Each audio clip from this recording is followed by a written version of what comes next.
Despite the fact that there are many endangered species, such as red panda, blue whales, and sea lions, these animals do not receive the necessary amount of attention. There are presently over 16,000 species of animals and plants that are considered to be endangered.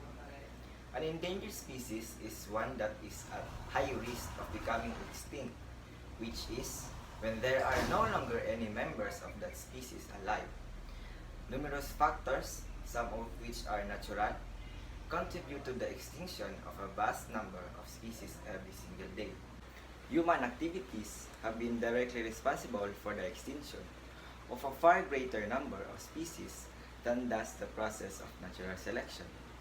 In point of fact, it is estimated that the extinction rate will be between 1,000 to 10,000 times higher than would be natural. Since the demise of the dinosaur 65 million years ago, this is the most rapid rate of species loss that has ever been recorded. As a conservationist, one of your goals is to prevent the extinction of various species.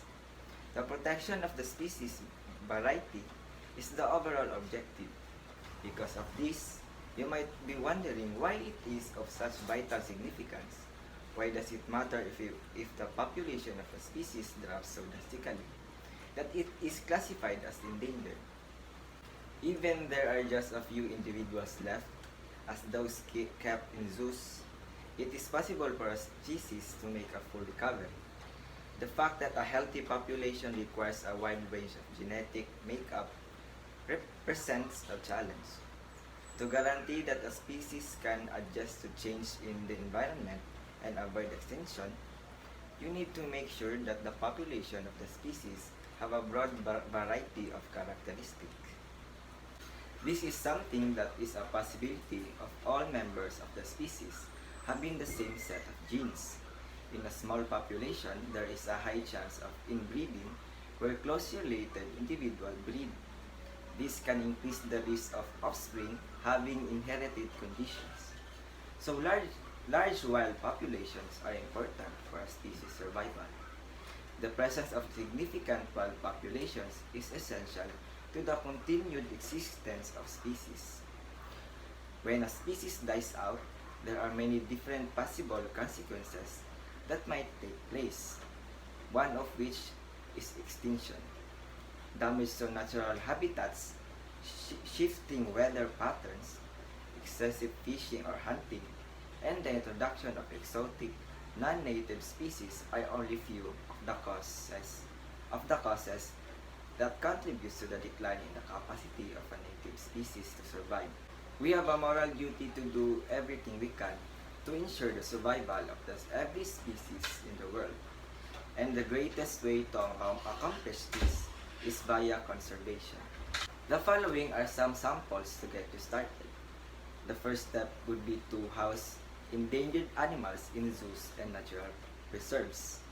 Because of this, they are afforded to a high level of protection, and it is now feasible to expand the range thanks to programs like breeding in captivity. They help educate the general people about the need of conserving endangered species in their capacity as conservationists. Because of this, they are able to aid the general people in developing an emotional connection to these endangered species. However, there are few disadvantages associated with keeping animals in confined spaces. If animals are maintained in such a tight setting for an extended period of time, there is a risk that they will become inbred. The preservation of animals in their natural habitat can be accomplished in part by the establishment of protected areas such as natural parks.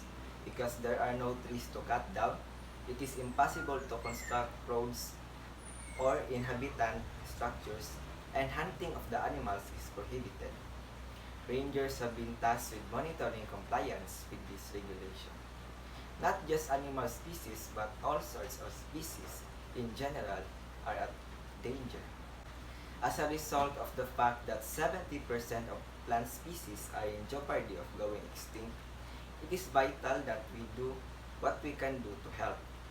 In addition to the utilization of protected areas, one method that may use to rescue endangered plant species is to gather seed and store them in seed banks. It is possible to bring back extinct plant species by cultivating the seed of those plants.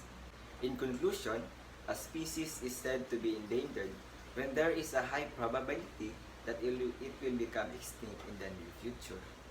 The majority of the blame lies with human activities.